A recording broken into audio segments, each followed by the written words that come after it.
İran ordusunun komandanı Əmir Xatəminin də açıqlamasını gətirək monitora və xatırladım, daha sonra gələcək proseslərlə bağlı düşünürəm ki, bu həm də bir mənzərə yaratmış olur. Birləşmiş Ştatların şərtləri diktə etdiyi dövr başa çatdı və bizim şərtlərimizi diktə etdiyimiz, onların isə bunu yerinə yetirdiyi dövr başladı. Amerika Birləşmiş Ştatlarının nüfuzu məhv edilib və bunu bütün dünyaya göstərdi. İndi heç kim, hətta onun ən yaxın müttəfiqləri belə ondan qorxmur, Trumpa hörmət eləmir. Təbii ki, bu şişirdilmiş informasiya müharibəsinin bir hissəsidir, amma doğrudan da mı Birləşmiş Ştatların diktə elədiyi, şərtlərini irəli sürdüyü dövr başa çatır deyə hesab edirsiniz?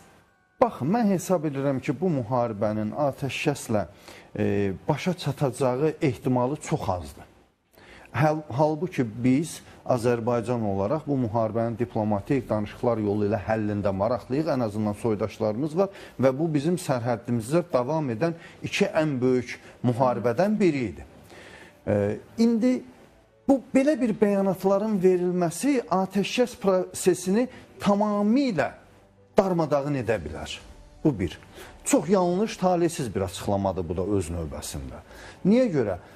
Baxın, Birləşmiş şərtləri diktə etdiyi dövr başa çatdı. Necə başa çatdı? Necə başa çatdı? İranın itkilərinə bir baxırmı bu Xatəmi? Sepah rəhbərliyi, ölkənin dini rəhbərliyi bir neçə dəfə dəyişib. Sepah generallarının, ölən sepah generallarının sayı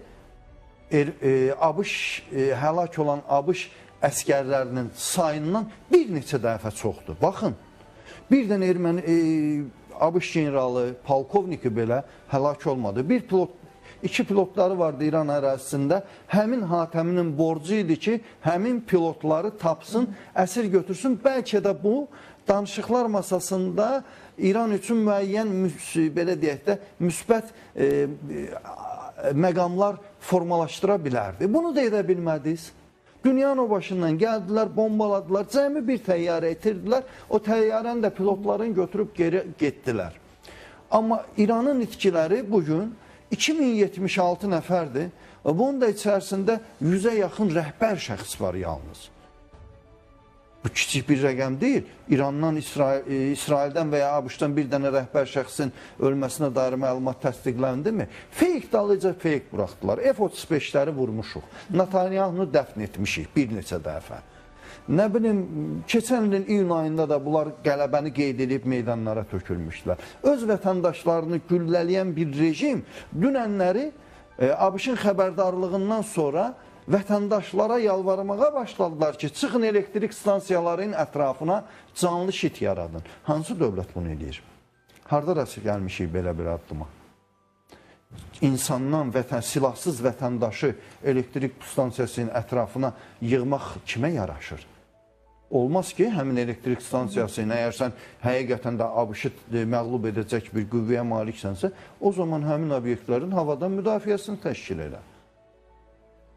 Vəzifələrinizi yerinə yetirmirsiniz, amma bu danışıqlar prosesini də pozmaq üçün bəziləri əlindən gələni edir. Mən düşünmürəm ki, indiki vəziyyətində İran ABŞ-a qarşı hansısa tələblər irəli sürə bilsin. Təkliflər verə bilir. Amma bu təkliflər tələb ola danışıqlar masası varsa, ortada da Pakistan kimi nüfuzlu bir dövlət başçısı və Pakistanın müdafiə naziri varsa, əlbəttə ki, bu müsbət bir haldır ki, atəşkəs əldə olundu. Ən yaxşı müharibədən belə ən pis atəşkəs yaxşıdır. Belə bir atəşkəs var ikən, olmaz ki, bir qədər ritorikanı yumşaldıb, masaya oturub, masa ətrafında prosesləri müzakirə edəsiniz. İstənilən halda ABŞ İrana qarşı ilkin tələbləri vardır, rejimin dəyişməsi məsələsi var, nüvə proqramının dayandırılması, raket texnologiyasından imtina və s. Bəndlərin sayı çoxdur. Hörmüz boğazı ilə bağlı və s. tələblər vardı. İndi bu tələbləri masada müzakirə edib, yəqin ki, bir bazarlıq olacaq. Bir addım ABŞ geri atacaq, 2 addım da İran geri atacaq.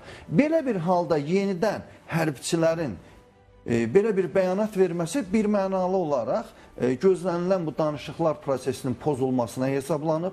Daha əvvəl də biz görürdük ki, İran prezidenti Pezeşkiyan da müəyyən qədər Xarici İşlər Naziri Arakçı da yumşaldılmış bir bəyanatlar verdiyi halda Sepah öz generalları ilə tam fərqli addımlar atırdı və belə... İndi hətta Arakçının Sepah komandirlərini yola gətirdiyi də bu məsələdə deyil. Bəli, bəli. Söhbət ondan gedir. Yəni İranda dünənə qədər indi bu verilən bəyanat var. İndi Sepah bunu əməl edəcəkmi?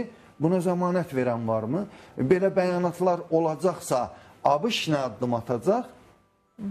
Və mən ümid eləmirəm ki, 100%lik belə deyək, davamlı bir sülh əldə olunacaq. İsrail bu məsələyə tamamilə razı qalacaqmı? İsrailin elə yanaşması var. Bir dənə